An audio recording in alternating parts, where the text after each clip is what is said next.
നമ്മളൊക്കെ എന്ന് പറഞ്ഞാൽ ഓപ്പണായിട്ട് ഇപ്പോൾ ഞാനിപ്പോൾ അനീഷിൻ്റെ ഫ്രണ്ടാണെന്ന് പറഞ്ഞിട്ട് അനീഷിൻ്റെ തോളിൽ കൈയിടുമ്പോൾ എൻ്റെ മനസ്സിലൊന്നുമില്ല. ഞാൻ ഓപ്പണായിട്ടാണ് അനീഷുമായിട്ട് ഫ്രണ്ട്ലി. ഇപ്പോൾ അനീഷ് ഒരു ബോയ് ഫ്രണ്ട്, അനീഷിൻ്റെ കൂടെ തന്നെയുള്ള ഒരു ബോയ് ഫ്രണ്ടിൻ്റെ കൂടെ അനീഷ് എങ്ങനെയാണോ പറയുന്നത്, സെയിം മെൻറ്റാലിറ്റിയിലാണ് ഞാൻ അനീഷിൻ്റെ കയ്യിൽ തോളത്ത് കയറുന്നതും അനീഷിനെ ഷേക്ക് ഹാൻഡ് തരുന്നതും അനീഷിനെ ഒന്ന് ഹഗ് ചെയ്യാണ്. അതൊക്കെ ആ ഒരു സെയിം മെൻറ്റാലിറ്റിയിലാണ് ഞാൻ ചെയ്യുന്നത്.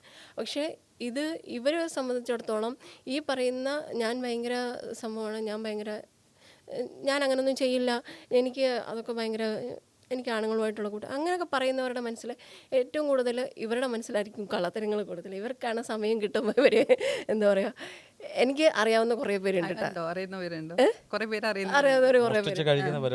അതെ, അത് തന്നെ. അവസരം കിട്ടുമ്പോൾ ഇവർ എന്നാൽ ആരും ഇല്ല, ആരും കാണില്ല എന്നുള്ളൊരു രീതിയിൽ. അതെ.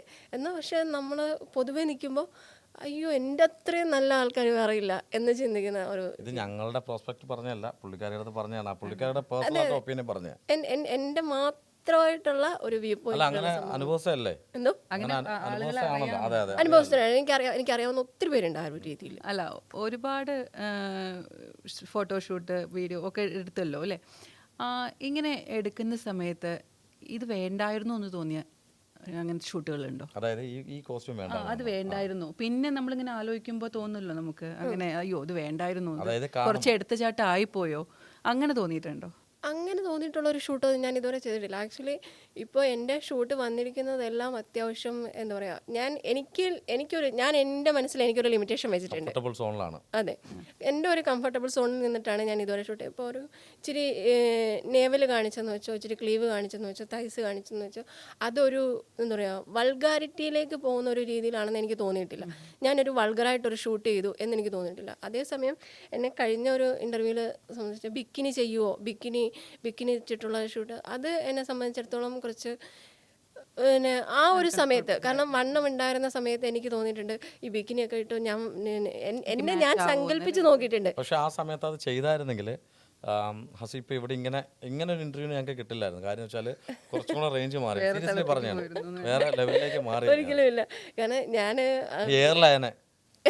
ഏറില്ല അത് വേറെ കാര്യം. ഞാൻ എന്നെ തന്നെ ഇപ്പോൾ എനിക്കൊരു കോസ്റ്റ്യൂം കിട്ടുമ്പോൾ ഞാൻ എന്നെ തന്നെ ആ കോസ്റ്റ്യൂം നോക്കിയിട്ട് ഞാൻ ഈ കോസ്റ്റ്യൂം ഇട്ടാൽ എത്രമാത്രം സ്യൂട്ടബിൾ ആവും എന്ന് ഞാനിങ്ങനെ നോക്കാറുണ്ട്. ഇപ്പോൾ എനിക്ക് ആ കോസ്റ്റ്യൂം പറ്റുന്നതാണോ, ഈ കോസ്റ്റ്യൂം ഞാൻ പറ്റത്തില്ലെങ്കിൽ ഞാൻ അവരോട് തന്നെ പറയും, ഫോട്ടോഗ്രാഫേഴ്സിനോട്. ഇപ്പോൾ എനിക്ക് ഏറ്റവും കൂടുതൽ ഇപ്പോൾ വരുന്നത്, ഞാനിപ്പോൾ ഫോട്ടോഷൂട്ട് നിർത്തിയിട്ട് ഏതാണ്ട് 1 വർഷമായി. ഫോട്ടോഷൂട്ടിന് ഇപ്പോൾ ഞാൻ ഫോട്ടോഷൂട്ട് അധികം ചെയ്യാറേ ഇല്ല. അപ്പോൾ എന്നെ വിളിക്കുന്ന ഫോട്ടോഷൂട്ടിന് വിളിക്കുന്നവരെല്ലാവരും എൻ്റെ ഒരു ഏറ്റവും കൂടുതൽ വൈറലായ ഒരു ഫോട്ടോഷൂട്ട് എന്ന് പറഞ്ഞാൽ മുണ്ടുടുത്ത് ബ്ലൗസും മുണ്ടും മാത്രമായിട്ടുള്ളൊരു ഷൂട്ടായിരുന്നു. ഏറ്റവും ആദ്യത്തേതായിരുന്നു അത്? അല്ലല്ല, അത് ഞാൻ ഇടയ്ക്ക് വെച്ച് ഷൂട്ട് ചെയ്തതാണ്. എനിക്ക് 70, 80, 60 കാലഘട്ടങ്ങളുടെ ആ ഒരു മോഡലുള്ള. അതെ ഒരു ചെറിയ അടുക്കള സീരീസ് പോലെ ഒരു സംഭവമൊക്കെ ചെയ്തത്. അപ്പോൾ എന്നെ ഇപ്പോഴും വിളിക്കുന്ന ആൾക്കാർ, ഇപ്പോൾ എന്നെ സിനിമയിലേക്ക്, ഇപ്പോൾ കഴിഞ്ഞ ദിവസം ഒരു സിനിമയിലേക്ക് പിന്നെ ഇപ്പോഴും എനിക്ക് ഏറ്റവും കൂടുതൽ ഓപ്പർച്യൂണിറ്റീസ് വരുന്നത് ആ ഒരു ഇതിലാണ്. എനിക്ക് ഇതാണ് ബ്ലൗസും മുണ്ടും ഈ ഒരു കോസ്റ്റ്യൂമാണ് ചെയ്യാൻ പറ്റുമോ. ഞാൻ പറഞ്ഞു ആ ഒരൊറ്റ ഷൂട്ട് കൊണ്ട് എൻ്റെ ഒരു എന്താ പറയുക ക്യാരക്ടർ തന്നെ അതിലേക്കായി പോയി എന്നുള്ളൊരു ഇതാണ്. കാരണം ഒറ്റ ഫോട്ടോഷൂട്ടോടുകൂടി എന്നെ വിളിക്കുന്ന സിനിമയ്ക്കാണെങ്കിലും സീരിയലിനാണെങ്കിലും ഇപ്പോൾ ഇതിന് വിളിക്കുക, ഫോട്ടോഷൂട്ടിന് വിളിക്കുകയാണെങ്കിലും കോസ്റ്റ്യൂം ഇതാണേ എന്ന് പറഞ്ഞിട്ട് വിളിക്കുന്നവരാണ്. അപ്പോൾ അതിൽ നിന്നൊരു മാറ്റം കിട്ടാൻ വേണ്ടിയിട്ടാണ് ഞാൻ കുറച്ച് പോലീസിൻ്റെയും അല്ലെങ്കിൽ വേറെ ഏതെങ്കിലും കുറച്ച് മോഡേൺ ടൈപ്പും ഒക്കെ ചെയ്തത്. പക്ഷേ ഇപ്പോഴും ആൾക്കാർക്ക് മനസ്സിൽ നിൽക്കുന്നതും ആൾക്കാർക്ക് ഞാൻ എൻ്റെ പേഴ്സണലായിട്ടൊരു അഭിപ്രായം പറയണം. ഹസിയുടെ ഏറ്റവും വലിയൊരു പോയിൻ്റാണ് ഈ പറഞ്ഞ കോസ്റ്റ്യൂമും ഈ പറഞ്ഞ ഫോട്ടോഷൂട്ടും. അത് ചേഞ്ച് ചെയ്താൽ ഹസിക്ക് ചാൻസ് കിട്ടുമെന്ന് യാതൊരു വിധത്തിൽ നോക്കാൻ വേണ്ട. കാര്യം അങ്ങനെയുള്ളൊരു വിചാരത്തിലാണ് ആൾക്കാർ പോയിക്കൊണ്ടിരിക്കുന്നത്. ഹസിയുടെ നിന്നും അതായിരിക്കും അവർക്ക് വേണ്ടത് അല്ലേ? അപ്പം വണ്ണം കുറച്ചു, നല്ല കുറച്ചു. പക്ഷേ അതിലേക്ക് വരണം, അത് കാണിച്ചുകൊണ്ട് തെറ്റൊന്നും പറയില്ല. അതൊരു സിനിമയാണ്, കലയാണ്, നമുക്ക് ചെയ്യേണ്ട കാര്യമെന്നല്ല പറയുന്നത്. നമ്മളെ ഇപ്പോൾ ആർട്ടിസ്റ്റുകളെ എടുത്ത് നോക്കുകയാണെങ്കിൽ ഇപ്പോൾ ഒരാൾ ഒരു റോൾ ചെയ്തു, ആ റോൾ ചെയ്ത് കഴിഞ്ഞാൽ അവരെ പിന്നെ ആ ഒരു ക്യാരക്ടറൈസ് ചെയ്തെന്ന ഒരു സംഭവമാണ്. അതുപോലെയുള്ള ഒരു സിമിലാരിറ്റി ഉള്ള കുറേ ക്യാരക്ടേഴ്സ് ആർക്കും അവർക്ക് വീണ്ടും വരിക. അപ്പോൾ അതേ ഒരു ടൈപ്പാണ് എൻ്റെ കാര്യത്തിൽ സംഭവിച്ചത്.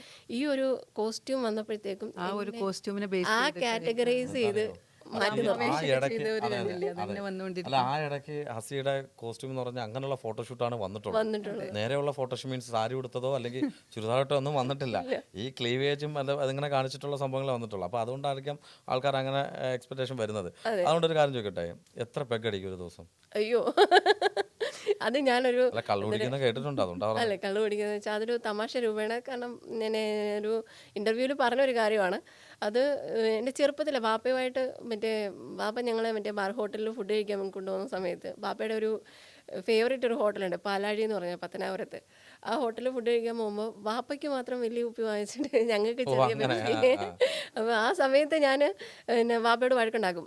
അങ്ങനെ ഞാൻ പറഞ്ഞതെന്ന് വെച്ചാൽ ഒരു 5-6 വയസ്സ്, ആ ഒരു 3-4-5 വയസ്സ് ആ സമയം തൊട്ട് ബാപ്പ എനിക്കാണെങ്കിൽ ഈ ചെറിയ അതിൻ്റെ അടപ്പിൽ അന്ന് നീളമുള്ള ബിയർ എനിക്ക് ഒഴിച്ചു തന്നെ. പക്ഷേ പുള്ളിക്കാരൻ വിചാരിച്ചത് എന്താണെന്ന് വെച്ച് കഴിഞ്ഞാൽ അതിൻ്റെ ചവർപ്പ് കാരണം ഞാനത് കുടിക്കാതിരിക്കുമെന്നൊക്കെയാണ്. പക്ഷെ ഞാനത്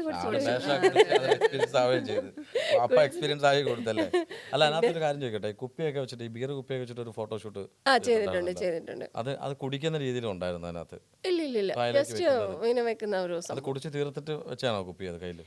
ബിയർ കുടിക്കുന്നതുകൊണ്ട് എന്താണ് അതിനകത്ത്? എനിക്ക് സോഫ്റ്റ് ഡ്രിങ്ക്സ് കുടിച്ച ഒരു ഫീല് മാത്രമേ ബിയർ കുടിച്ചിട്ട് തോന്നുള്ളൂ. എനിക്ക് നമ്മുടെ കൊക്കക്കോളയും സ്പ്രൈറ്റും കുടിക്കുന്ന ഒരു രീതിയിൽ മാത്രമേ എനിക്ക് ബിയർ ലിക്കറിലില്ല, ബിയർ മാത്രമേ ഉള്ളൂ. അത് എത്രയോ ഈ ഷൂട്ടിന്റെ സമയത്ത് എന്തോ 2-3 പ്രാവശ്യം മാത്രം. ഫാമിലി ലൈഫിലേക്ക് പോകുകയാണെങ്കിൽ ഇങ്ങനെയൊക്കെയുള്ള ഫോട്ടോസൊക്കെ എടുക്കുമ്പം ഒത്തിരി ഇഷ്യൂസ് ഉണ്ടാകത്തില്ല വീട്ടിലൊക്കെ? കാര്യം മാരീഡ് ആണെന്നറിയാം. ഇപ്പം എന്താണ് അവസ്ഥ? ആക്ച്വലി ഞാൻ ഈ മോഡലിംഗിലേക്ക് വരുന്നതിന് മുമ്പ് തന്നെ ഞങ്ങൾ ഡിവോഴ്സ്ഡ് ആയി കാണാം.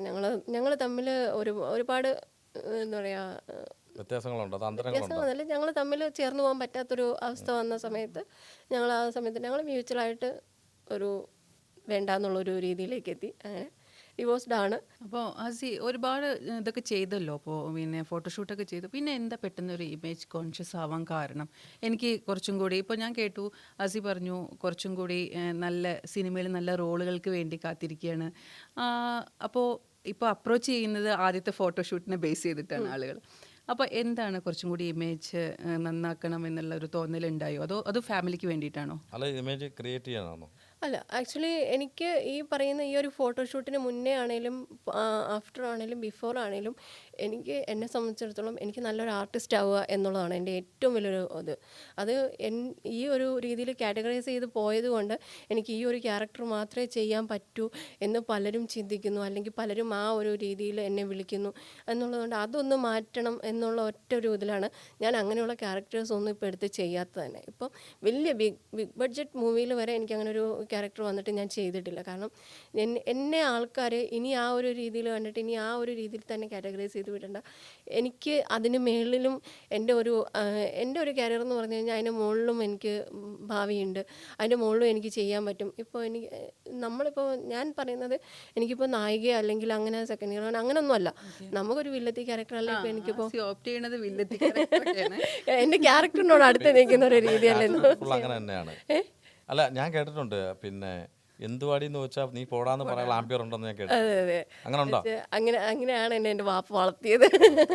ഞങ്ങളുടെ കുടുംബത്തില് ഏറ്റവും കൂടുതൽ എന്താ പറയാ, എനിക്ക് എൻ്റെ ഒരു സിസ്റ്ററാണ്. അപ്പം ഞങ്ങളുടെ വീട്ടിലെന്ന് പറഞ്ഞു കഴിഞ്ഞാൽ ഒരു ആൺകൊച്ചിനെ എങ്ങനെയാണോ വളർത്തുന്നത് ആ ഒരു രീതിക്ക് എൻ്റെ വാപ്പ എടാന്നാണ് വിളിക്കുന്നത്.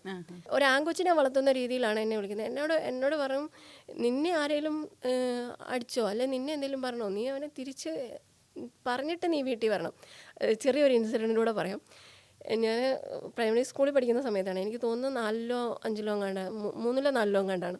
അപ്പോൾ ആ സമയത്ത് എന്നെ ഞങ്ങളുടെ സ്കൂളിലൊരു കുട്ടി എന്നെ മറ്റേ പ്ലാസ്റ്റിക് സ്ലേറ്റ് ഇല്ലേ ഈ മുത്തൊക്കെ ഉള്ള അത് വെച്ച് എന്നെ അടിച്ച് എൻ്റെ തല ഇങ്ങനെ മുഴച്ച്. അപ്പോൾ ഞാൻ വീട്ടിൽ വന്നപ്പോൾ എൻ്റെ വാപ്പ എന്നെ കാണുമ്പോൾ നോക്കുമ്പോൾ എൻ്റെ തല ഇങ്ങനെ മുഴച്ചിരിക്കുന്നു. ഞാനിങ്ങനെ ഭയങ്കര കരഞ്ഞോണ്ടൊക്കെ ഇരിക്കുന്നത്. അപ്പോൾ വാപ്പ എന്നോട് ചോദിച്ചു, ഇതെന്തോ പറ്റിയതാ? ഞാൻ പറഞ്ഞു, ഇതുപോലെ ഇന്നയാളെ അടിച്ചതാണ്. നീ അതും കൊണ്ടുകൊണ്ടിങ്ങി പോന്നോ, തിരിച്ചു കൊടുക്കണ്ടേന്ന്.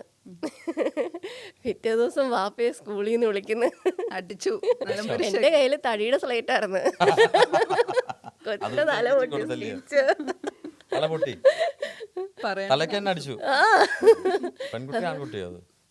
പെങ്കൊച്ച്. അപ്പോൾ വാപ്പയെ വിളിച്ചപ്പം പ്രിൻസിപ്പാൾ പറയുന്ന ഇതാണ്, പിന്നെ നിങ്ങൾ പറഞ്ഞിട്ടാ കൊച്ചു ചെയ്തതെന്നാണല്ലോ പറയുന്നത്. അതിന് പാപ്പന് പറഞ്ഞു അങ്ങനെയല്ല പറഞ്ഞത്.